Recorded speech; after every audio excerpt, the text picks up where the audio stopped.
Hey there, baseball fans. This is the Prep Baseball of North Carolina podcast. I'm Brandon Hall, your state director of North Carolina. I've got with me our two assistant directors of scouting, Patrick Johnson and Zach Borowski. Gentlemen, how are we doing today? Doing well. Everything's going good. How are you? I just spent the weekend with college coverage, so a little different for what we try to do. And obviously, we're seeing a bunch of high school games and been out a lot, but that college coverage is a little different. So I saw Charlotte and Wilmington play a 3-game set, and a couple touchdowns scored on Friday by both teams. Special teams came into effect in a 21-10 game, so got to make your field goals.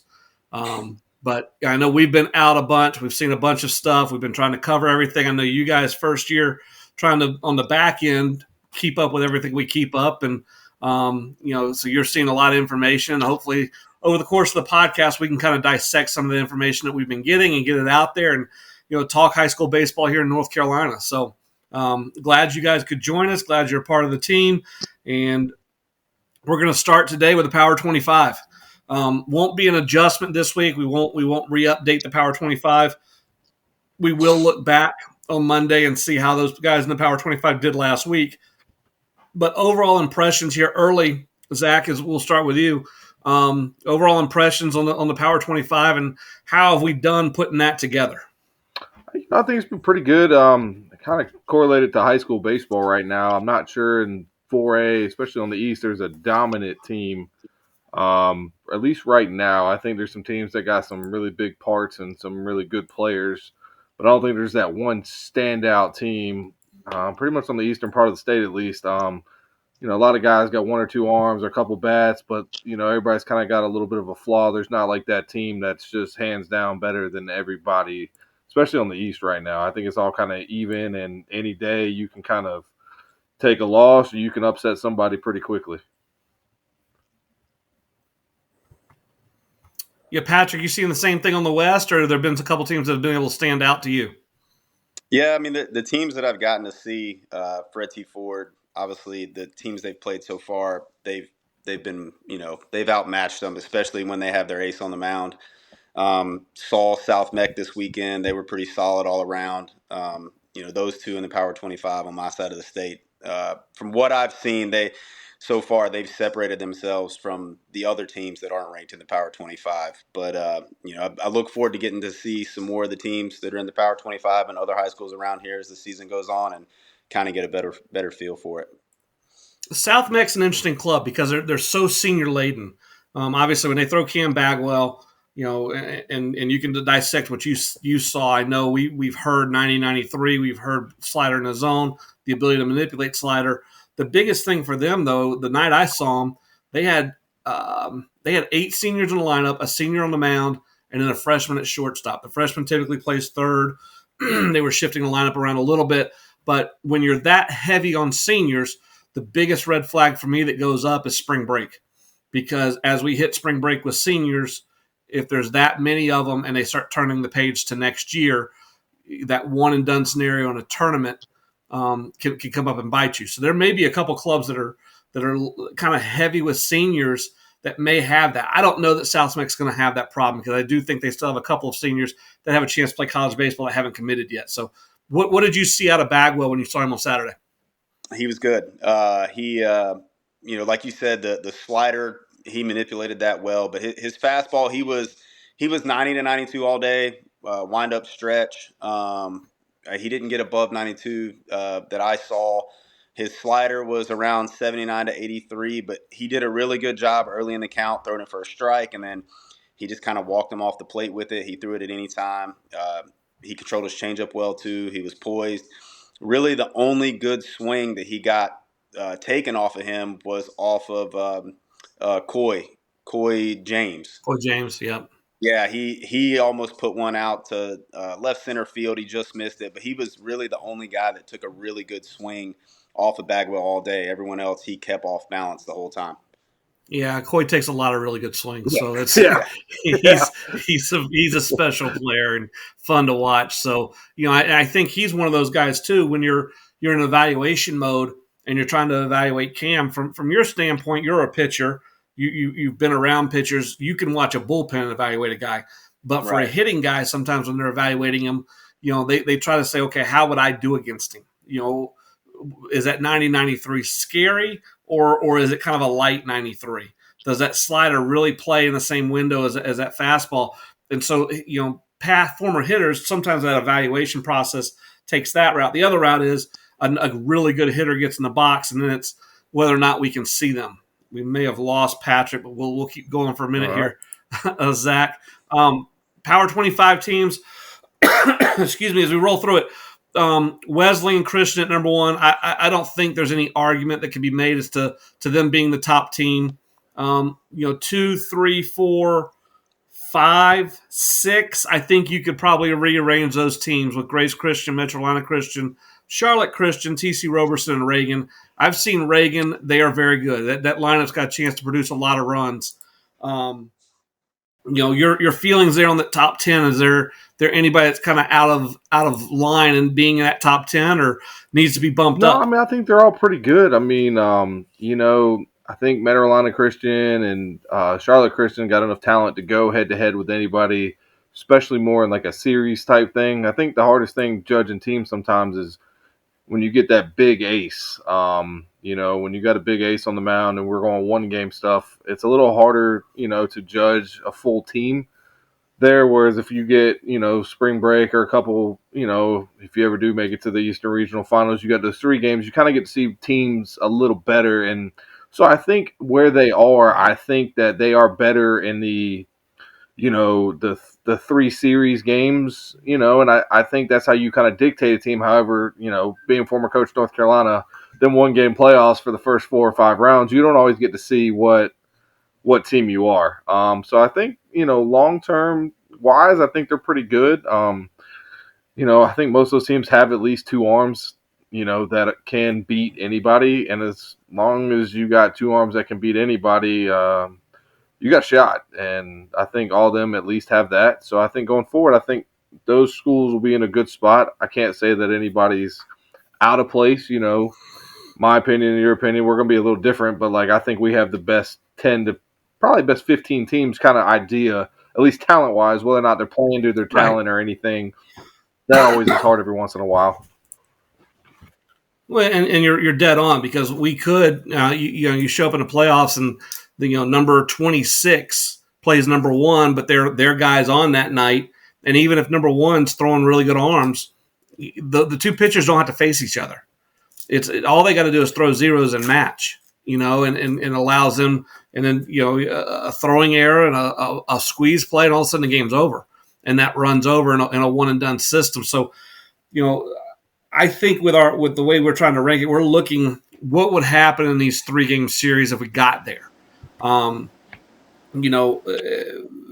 having said that, you're still looking at clubs like, Roberson has a bona fide ace. They have several different arms. We saw that last year with the run they made, but they're able to section games up. I kind of like what Wes Henderson does with their pitching rotation as well, where they got a true ace, but they don't use him necessarily saying, hey, Tuesday's yours. Yeah. They're trying to get to the 5th inning of every game, and then they can hand him the ball. Yeah. It's a good philosophy. Weddington's going to have arms. They've got 1 coming back. Ford obviously has an arm. I think an interesting club you and I have talked about is Pinecrest. You've seen Pinecrest. We talked about them possibly being a little bit high, a little bit inflated based on how we saw them last year. But you've seen them play live. What'd you like? They're gritty. Obviously they got the big guy. They got Kimbrel, and kind of speaking as how we talk about it, he's that back end guy, and I kind we all kind of piggyback with some things, and I kind of like how they have the best arm at the back. If you can do it right, you throw 2 innings, so you got to get to 5 on Tuesday, and then you got 3 innings or 4 innings on Friday. Your best arm's still going 6 innings. You're just kind of banking it up, and I mean, Kimbrel was 87 to 90. I mean, here it is.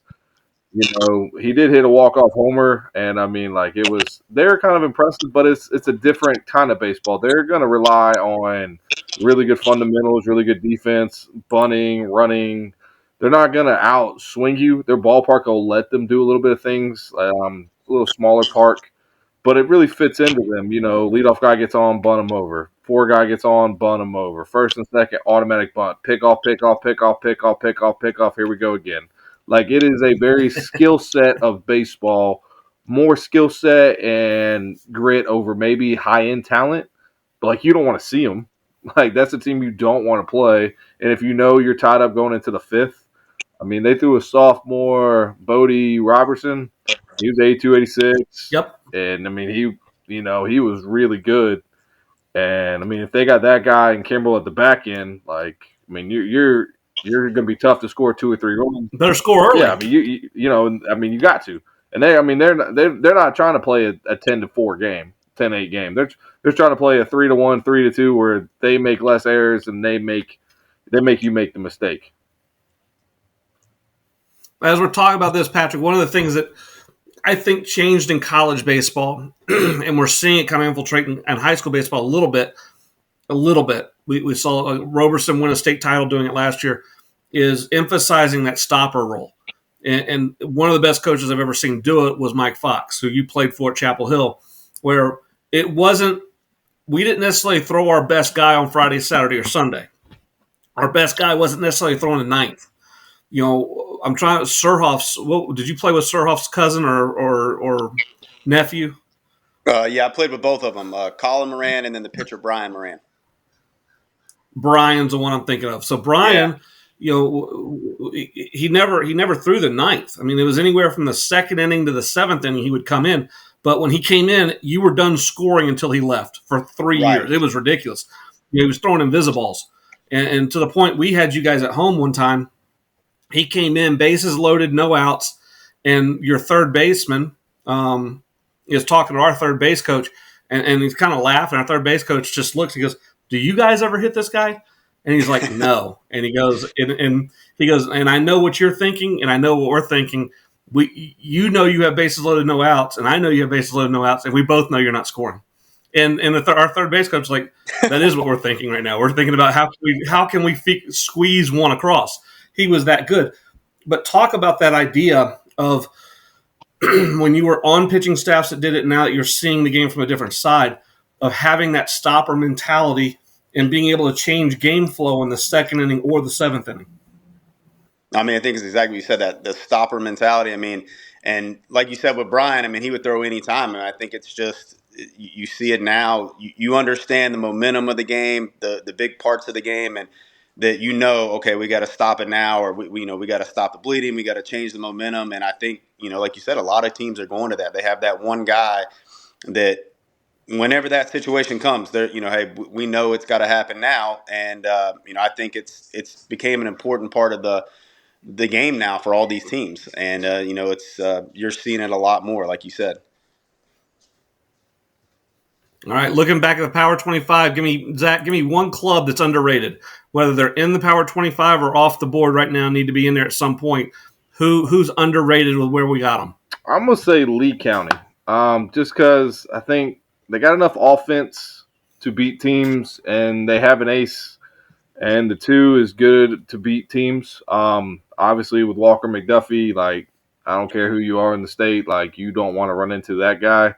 BJ Brown is putting on quite a hitting display lately, it sounds like. Looking at stats and stuff, guy going to Wilmington, athlete. I think they got a couple guys, finally healthy, and I think that's a game you don't want to run into, especially in the first 2 rounds of the playoffs, that they can mix and match. If they got a decent game in round 1 where they think they can throw off their ace and save McDuffie for round 2 against somebody else's ace, like, you're in trouble. Like, and I think that going forward could be a 1-0, 2-0 game. I mean, especially if they can get where they can throw off the ace in game 1. I mean, you're looking third round right away with them, just because McDuffie can take on anybody.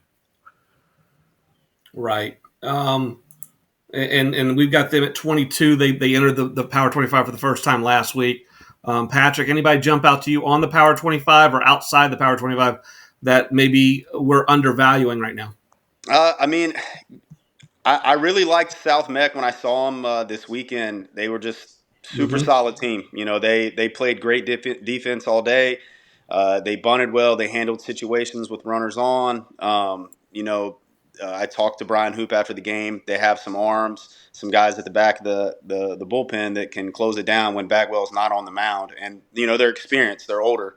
So they know how to handle those situations. And I liked their squad. I thought they were good. I saw Ford also. Um, I thought they were good. Obviously, when Jenkins is on the mound, they're going to be tough to beat. You got Trammell in the lineup, too. He's a really tough out. And they played solid defense as well. When I saw them, they didn't make mistakes. And what I've seen in the box score too, they've played solid. They have some other guys that can throw it well, and I think they're going to be tough. And look for them to make a run too. Yeah, one for me is Cox Mill, and it's not necessarily a star power, but it's their schedule and what they've done already. They've beaten some really good clubs. They've played okay on the road. They've had shown the ability to score runs. It's a program that's typically been right on the cusp of being in the state tournament or playing in the state tournament. Haven't made that deep run yet, but they've got some guys that are kind of used to being in postseason play. But their wins to this point have been impressive. Another one for me is Myers Park, who has traditionally been a Power 25 team. They've got several Division I arms on the front, and they have got strike throwers that throw sliders in the zone on the back. The question for Myers Park will be, can they find two guys to make the offense go? Can they get two guys hot and force teams that to lengthen the lineup? Two guys get hot, we have a chance to flip the lineup a whole nother time because around them there's going to be pressure. You're going to see more walks. You're going to see more balls put in play because we're going to have more base runners. So that's my two questions for them right now. And again, really early. Some conference play hadn't even started. And so it's still us kind of taking educated guesses on some of the stuff, but it creates a lot of fodder when we send it out, and people agree wholeheartedly when their team's in there and disagree adamantly when they're not in there. So love us or hate us, this is what we think at the time, and we're willing to change that thought process if somebody makes us change it. So let's kind of move forward based on us. We've been out. Gosh knows, between us, we've probably seen 25, 30 games. Between our staff, we're well over 100 games already that we've seen. And again, I tell people all the time, some guys turn game notes in, and we post those game notes and all that information. We have some guys that don't. They just, honestly, they don't write well. And so I'm just like, dude, call me. Just tell me what you saw. Just give me a phone call. And so we try to get as much information out there as we can. Daily, we've got our Inside the Box, which is a daily scoreboard with notes from box scores, not necessarily games we've been to, but box scores that we're seeing. We've got actual game coverage stories that include scout blogs from those games, and then we'll compile a scout blog from each week. The first two scout blogs, we've profiled close to 100 players already, with player video, with player notes, with velocities, with run times, with pop times, trying to give information. I ran into probably 25 pro scouts this week, and most of those guys had read through all that because they're giving me the numbers back going, did you see that or did somebody else see that? And that breaking ball, is that your evaluation or who on your team gave us that evaluation? And trying to gauge where that stuff sits for them. So that was good. Zach, best teams you've seen. Best team. Who kind of stands out in your mind so far in terms of teams that have a chance to make that run based on what you've seen so far? So actually I went down. I went to see 2A. Went to Old Midway. Best pork chop sandwiches around. Going to go ahead and let y'all know. If you get a chance, Midway pork chop sandwiches. It was an unbelievable atmosphere. I think in 2A they got a chance to beat anybody. Especially when John Nelson, he actually played the stopper role. He was actually in relief that day of Tanner. He was 80-83 that day, a little bit down. But still swung it well. Hit a couple. That was Tanner Williams, lady. Yeah, couple doubles, breaking ball, okay. He kind of, he's that guy. And in 2A, if you have that guy with some supporting cast, you got a chance to beat anybody. And the run they could probably make again. If Tanner can give them some innings as a young guy, he was 77 to 82, 83 around the zone, and they're all competitive and they're gritty. And again, there's a team that you just don't want to see. I got there early enough to watch them take infield, and from being a former coach, watching infield is something that you take pride in doing. And watching them take infield, you were like, wow, they're very skilled. The gloves in the right spot, the throws are in the right spot. Everybody's effort is there, and if you have effort in infield, you're going to have effort in a game. So that was probably No, it's an interesting take because they play a good schedule too. So when we're looking at them Power 25 wise, and you're trying to compare them against Charlotte Christian or South Mech, they may not have the depth in a lineup, but if it's a 2A poll, they may be a team it's at one point in the year 10-6, but we would have number 2, number 3 in the 2A poll just because, and it's because they've played a really good schedule. So completely agree with that, and I think John Nelson McLean has really done a good job turning himself into a better athlete where he's got a chance to do damage both in the box and on the mound. So should be an interesting follow. We should run into him again during spring break, so I'm excited about that. And the pork chop sandwich is noted. I will tell all of our fans that are out there watching, Terry Sanford has pork chop sandwiches too. I'm not rating the two yet. I'm willing to be on that contest. So if they want to put that together, I'm willing to judge. Sal Johnson threw out that they have a steak sandwich, just so you know, for their spring break tournament. Coach Parnell called, and he said that their steak sandwiches at spring break will be on in very high demand. So steak sandwiches at the Johnson County, the JoCo Easter tournament. But I am going to tell you the one spot I've already marked for spring break that I am going to attend a day of is the Jack Sink, which is run by Myers Park and East Mech.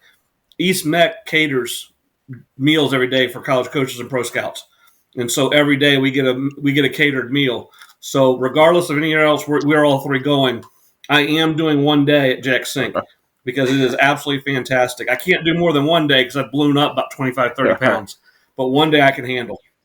So Patrick, best teams that I know we've talked about South Mech. Anybody else? We've talked about Ford a little bit. Even on the peripheral as you're watching and digging through box scores, any teams kind of jumping out at you a little bit? Other than Ford and South Mech, the teams that I've seen, I did see Alexander and North Davidson play the other day. North Davidson was a solid squad. They ended up losing the game. They ran out of pitching. They lost in extra innings, but Hill and the UNC commit, Mabe, they were good. Yep. I mean, they had a good squad. Alexander was good that day. When they had Grayson Anderson on the mound, he's a Campbell commit. He threw really well against them, shut their lineup down. Other than the absolute moonshot that Hill hit off of him, other than that, he did pretty well that day. But it's an interesting point with Hill and May because right now they're probably still ramping up pitch counts and they are developing other guys. As we get into tournament play, they're going to let those guys roll. And if Braden Hill's throwing strikes and Justin Mabe is a guy we saw in our pro case, that's as good a 1-2 punch as there is in the state. Right. Because they're going to match up with anybody else the other team puts out there. The other guys that they threw that day, they were really good. They didn't have maybe the power arm, but they had a submarine lefty throw. It was really good. They had a hard time with him. And then also a righty that was a side armor. They couldn't figure out. So they had some other guys, like they didn't have the power arms like the other two, but they were solid. Mm-hmm. They threw strikes and kept them off balance. And it's one of those things I think college baseball is losing a little bit right now is that ability to change looks. Excuse me. You're seeing power slider, power arm, power slider, power arm. I mean, every guy that threw this weekend that I was watching was 90-94, maybe even a little bit better. Charlotte ran out a couple guys that were 95-96. But it's same slot, power slider, power slider, power slider. Going to a lefty that's 82, and he flips a little thumber in there. A submarine guy, an overhand breaking ball guy.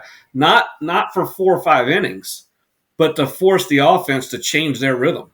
Right. And break that mentality up a little bit. I think it really you're seeing as many runs scored in college baseball right now as we have all the way back to 95, 97. When the bats were juiced. The bats may be juiced right now, too, watching a weekend.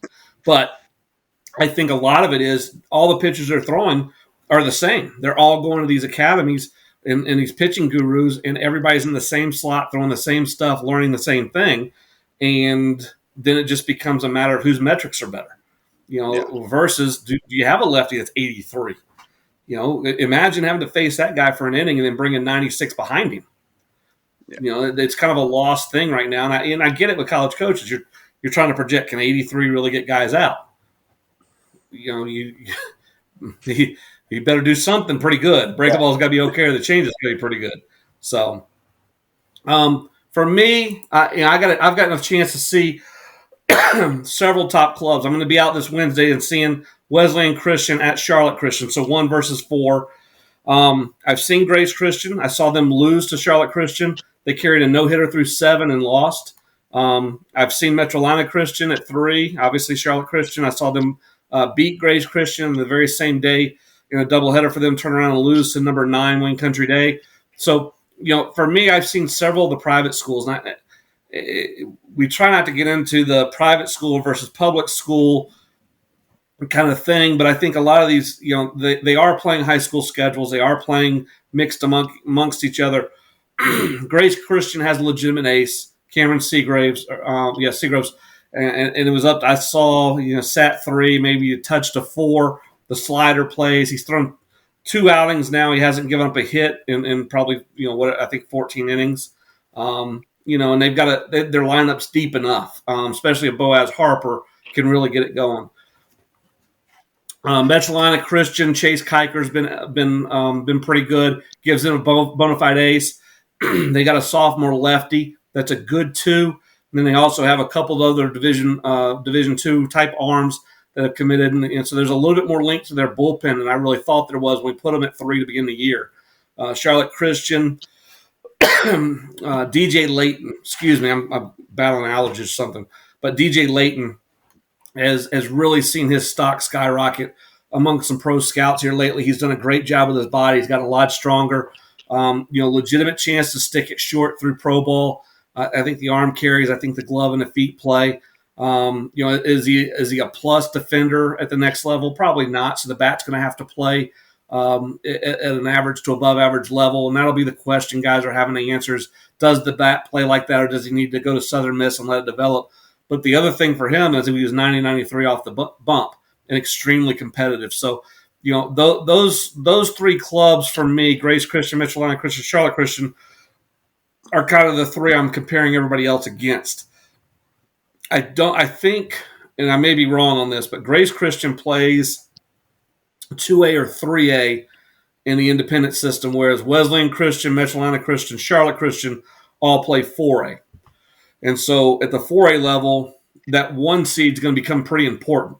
That way you get to meet the other team in a best of 3 versus a 1-game scenario. And all 3 of those clubs have a shutdown arm. They're probably going to end up matching up against each other, and then it's whose offense can kind of scratch a run here or there, or who freaks out, to be honest with you. But if you get them in a best of 3, then it lengthens out a little bit, and I think Wesleyan Christian's depth on the mound is really the separator. Plus, I think their lineup has more depth. So day after day in a 3-game set, they're gonna put more pressure on those guys. But time will tell. And so, there's again. Outside of Wesleyan Christian, I don't know that there's just a pure dominant team in the state, and we'll see if Wesleyan Christian really is that. When you guys were playing, did you guys have dominant teams in the state at those times that were winning 2, 3, 4 state titles, or just came into the year and you knew, well, they're going to be in one bracket, they're going to be there. We got to figure out a way to either bump them or shock them or scare them or whatever. Ours was, for me, it was South Caldwell when they had Madison Bumgarner and Jimmy Messer, and that was a pretty tough one. So yeah, what happened in that game? Anybody hit a home run? Yeah. I broke up his no hitter and his shutout to send it to extra innings. Yeah, that was my goal in this podcast. My goal in this podcast is to get you to talk about that home run off Madison Bumgarner every week we're on. I didn't know about it. I didn't know about it until our pro case and the pro scouts were like, Billy Best talking about it. Freaking right there. And who is it? And I go, it's Patrick Johnson, guys. You guys know Patrick. And they go, and also here, and we all know who it was, but I hear one go, oh, Patrick, hey, you remember when you hit that home run off Bumgarner? Like anybody would forget that. Yeah, how am I going to forget that, man? So I think it was the only 3 balls you threw in the entire pro case for the next 3 pitches. He kind of rattled you with the statement, got you off your game a little bit. But that's a good one. That South Caldwell team was really good. Zach, who you got? Well, the benefit of playing at Fuquay back then was it usually was us. Everybody's taking everybody's best shot. Who we ran into was actually who beat Bumgarner was Scotland. Scotland County had Yep. about 13, 14 Division One guys. I think Derek Lowry, Oxendine, maybe Patterson. They had a shortstop got drafted from Western, Nick Lyles. Parker Bangs, I think he's pitching coach. He was at Davidson, moved on. He was there. He's at Is it Rice. right? He's at He Rice. K'd me up. We still talk about it to this day. 6 straight sliders. It was 3-0. Yeah. Still 3 straight sliders. I did have 3 doubles on the game, so that was my call on that one was against Scotland. I think I was like 4 for 9 with 4 doubles. But probably them. Like they're who I remember just being like, wow, like Bumgarner was on the West and Scotland and us were on the East, and it was just one of those matchups where you kind of like you were looking forward to it, you kind of knew about it, and you were hoping to get the matchup for everything. Like, for us, we wanted to play South Caldwell. Like that was who was on the West. We got beat in Game 3 in the Eastern Regional Finals. Like, just didn't quite make it there. But you kind of knew about it, and you were like, you see 1, 2, we were 2, they were 1, Scotland was 3, we were all flipping. So that was probably who it was for us growing up. I got a couple phone calls last year when Wake Forest was rolling.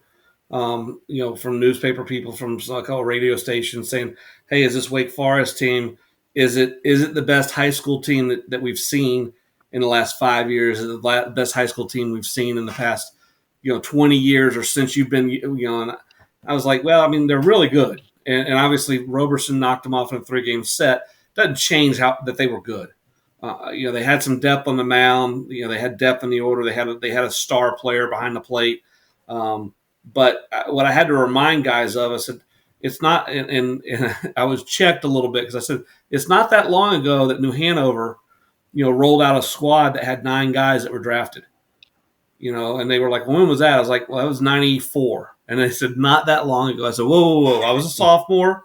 Or a junior. That was not that long ago. Yeah. So, but they did. I mean, we played them the day Trot Nixon was drafted. Fletcher Bates was drafted. Their second baseman went to Wilmington. Their backup second baseman went to Wilmington. Their third baseman set the national high school hitting record, national high school home run record. Was ended up being a first round pick. Their arm they were throwing that year ended up being a 3rd round pick. They were loaded, and they had some advantages in terms of the way they could draw players into Wilmington because they had like international business or something. We see schools still taking advantage of that a little bit, but what we're seeing nowadays is so many schools being developed. We've added Palisades in the Charlotte area. Willow Springs was new a couple years ago in the Garner area, Clayton area. South Garner was new a couple years ago. So think about that. Think about what Garner High School could be right now if all of those players were filtering into one high school. And that's what they were, in the mid-'90s without the population boom.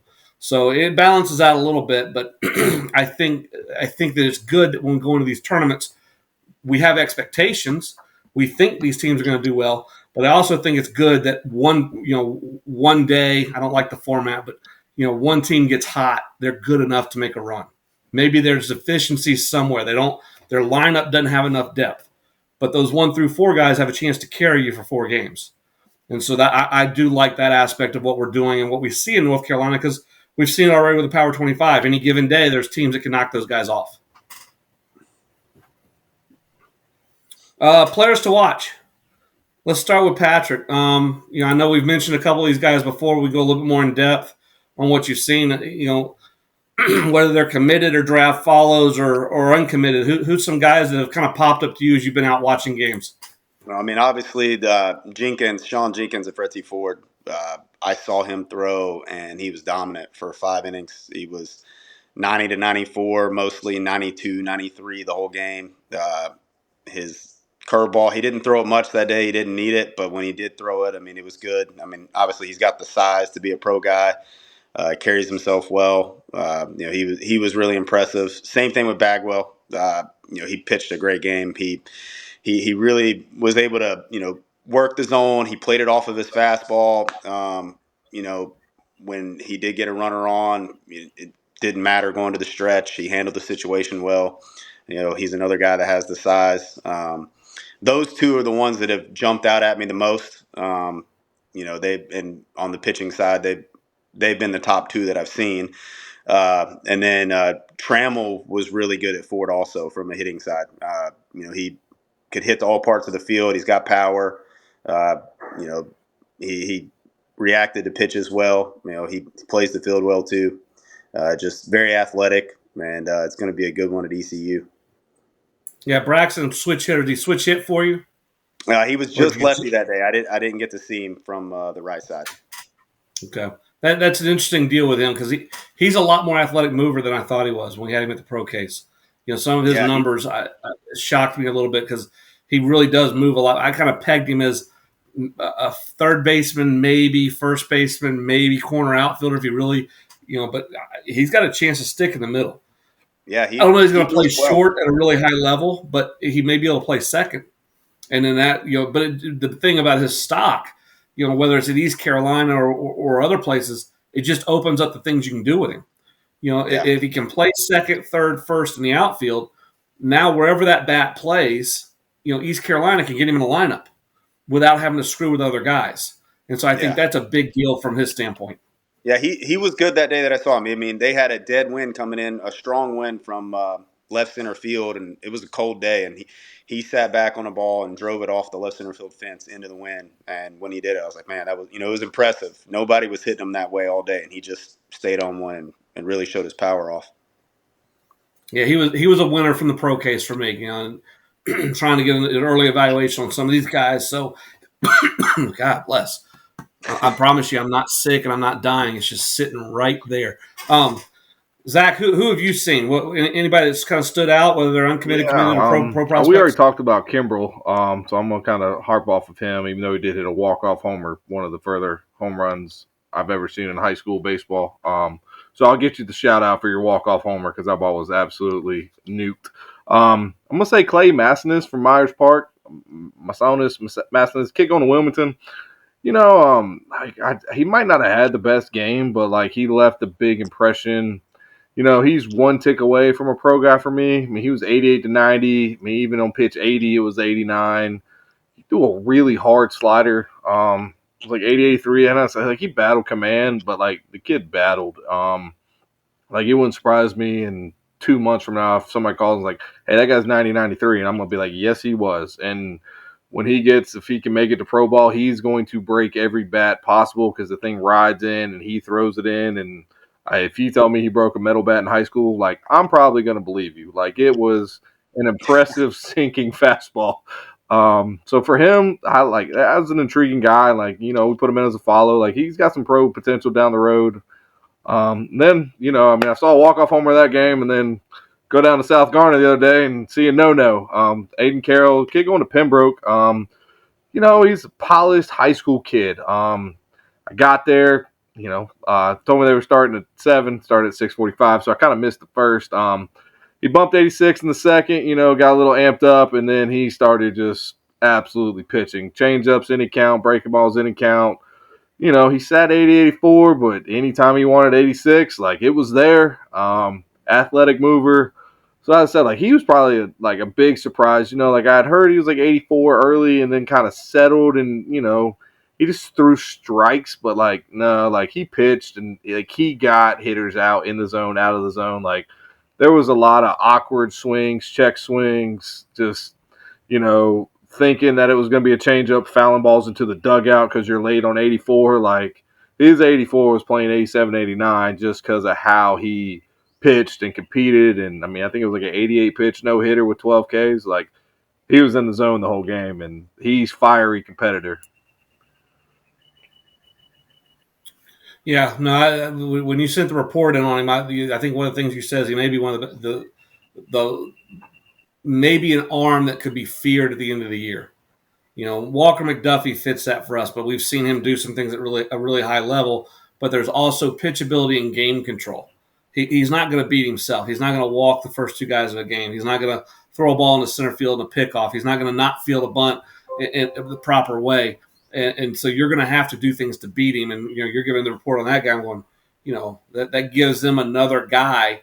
There's one guy deeper, and just forcing other teams to beat you can be a big deal in the playoffs in North Carolina. Yeah, so, I mean, their conference. For me, going through the scout blogs a little bit. Go ahead. I mean, their conference is tough. Like as we were talking about the other day, like with Fuquay and Corinth, I mean, that guy can go beat either one of those two teams. Like he has enough stuff. So like that gives South Garner a chance to upset some people. They got another guy, Victor Nicholson, out of the pen too, that's going to Mars Hill. So like they're going to be on upset alert for a lot of people just because that arm can beat you, and they have another arm right behind them that they're using in that role that can kind of, for the I guess it's the greater noose. That just with Willow and all them, that like Carroll's going to give a lot of teams fits in that conference and could change up the standings by them not being able to beat him. One of the things I find interesting is when we do our scout blogs and our guys go out and watch. Obviously, they're watching on certain guys that are supposed to be there. Holly Springs, Jake Kakovic, going to Chapel Hill, big right-hander. Noah Rhodes, Zeza, I think it's Anthony Zeza, the left-hander that they like there. There's three arms, but every time we've gone out to see Holly Springs, we get a report on the pitcher, but Hodge Williams is a name that has come up several times. He's a guy that's done some really good things behind the plate, catching those guys. He's shown an ability to find the barrel. It's not an elite hitting presence yet, but there's really good barrel feel apparently because he's been on time for a bunch of balls with us there. Maybe it's just when we're there. Maybe he's just showing off for us. I don't know. But that's a name to kind of follow. Another one, Hudson Tuttle is a catcher out of Reagan High School. We saw him twice in the preseason at a preseason ID and then our preseason All-State. And, as a freshman that we saw, man, that dude's got a chance to play early for Reagan, even as good as Reagan is. And I saw Reagan play against Hopewell, and bang, he's back there handling, really good arms and, sitting in the 7-hole and, turning around fastball. And he throws well for a freshman. He receives well for a freshman. Hitting wise, he's got to get stronger. I think all freshmen have to get stronger, but there's a good base there. I'm going through our list here. We've seen Tanner Pope has taken a step up. Case Gibbs was the left-handed pitcher at Metroline Christian that I liked. Jackson Toney. So Burns High School is coming off a state championship. They're returning a majority of the team that won the state championship. They've got a bona fide ace in Colby Putnam, who's a really interesting follow because of his arm slot, but what he does out of that slot. The ball's different. He's an over-the-top guy, but the ball plays like he's in the three-quarter slot. So it's kind of a different look. But they threw Jackson Toney, who's a guy at 6'3", 190 pounds, really easy rhythm, athletic over the rubber. Was 84-86 with run and some ride. The ball had some jump to it, but it was more run than ride. And then he showed a breaking ball, 73-75, 2,300 RPMs, that got high school hitters out and had some length to it, had a chance to make some guys feel uncomfortable. So, another big body guy for Burns. And it's a program that I think colleges, if you're looking for some uncommitted guys, Jackson Toney's got to go see. They've got a first baseman, Marshall McGowan, that's a physical presence in the lineup. I think guys need to at least see hit. And then they had an infielder, Nicholas Williams, that I liked. Just kind of a twitchy, fast twitch, high energy, high motor guy. He's playing, I think he played third because Putnam was playing short, but he slid to short when Putnam came to the mound. I think he's got a chance to play short, more probably of a utility guy at a higher level, but right-handed hitter that had some feel. So, all this stuff is in our scout blogs, and we're trying to profile these guys as much as we can and give guys as much information as we can. And, it's still, we're in week 3, and we're going to be close to 130, 150 players that we've written up by the time the scout blogs are done from the weekend. So I'm excited about where we're at, but still a long, long way to go, boys. Yep. That it is. Any closing thoughts? I'll open the floor up, and we're going to try and close this thing down and keep this one short and sweet, and start building a little bit of a rhythm to these podcasts. Now that we've kind of found a time that all three of us can get on here, hopefully we can start building some things and saying, okay, here's the day this thing's going to come out. Hopefully on Tuesdays, pending my ability to cut it up and be a digital nerd. We'll see how that works, but. Any closing thoughts, Zach? We'll start with you as we kind of get into week, I guess, 3 or 4 here of the high school season. I just kind of look forward to see who takes the step forward. Spring break was always a big week as a coach.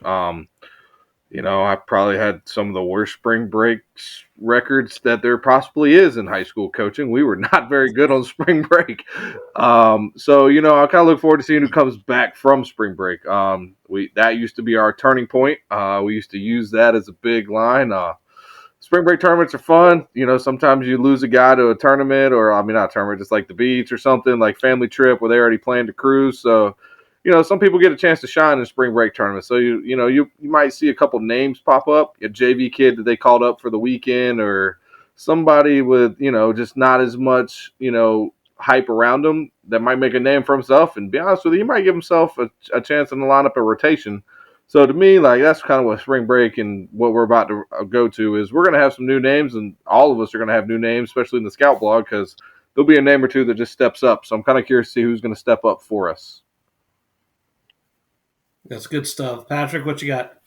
I'm just anxious to get out and see more teams in my area. I've got to see the ones that have been a little more local, but now that my schedule's set, I'm just looking forward to getting to go actually see some of the teams that are popping up on our scout blogs and the Power 25 and things like that, and get to go see them in person and see the players put faces to names and stuff like that. That's what I'm looking forward to, and same thing with spring break coming up, get an opportunity to do that. For me, I got two things. One, it was good this weekend. It's good to kind of get out and do something different. So seeing the college stuff, helping D1baseball.com. But the bigger part was seeing a bunch of pro scouts and even the college coaches and them giving us reports on the reports we had. Telling me, hey, I know you guys saw this guy. Here's how we saw him. Was he really that good that day you guys were there? And yeah, he was. And trying to chop up a guy, a shortstop or an outfielder and trying to figure out where he fits, and getting feedback from those guys on how much they're reading our stuff. Again, they got to make their own decisions. We're not our rankings don't go out and say, okay, the Dodgers need to change their player list because of our rankings, but they are looking at our rankings and saying, okay, I haven't seen that guy, I need to go see him, and that way they get a chance. And getting that feedback was great. And then the second thing I got is, whoever kidnapped Zach and put you in, what room are you in? We're gonna rescue me. You. It's my outside. I'm sitting on the porch. Zach, we're gonna find you and rescue. I'm sitting on the porch. You're on the porch. I'm sitting on the. Okay. My dog. That right there looks like you're. My dog goes nuts. Like, he hates people and sound. He's actually going nuts right now, but you can't hear him.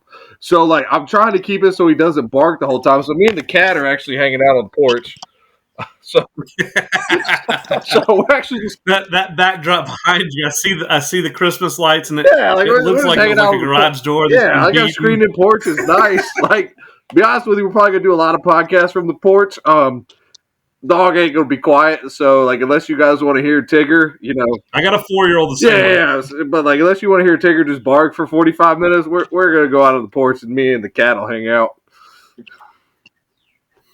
Well, gentlemen, I appreciate your time on this first podcast. We've all been able to get together. I'm looking forward to doing these and really getting into what we're doing and getting information out there. For Zach Borowski, Patrick Johnson, I'm Brandon Hall. This is the Prep Baseball of North Carolina podcast, and we'll see you at the field.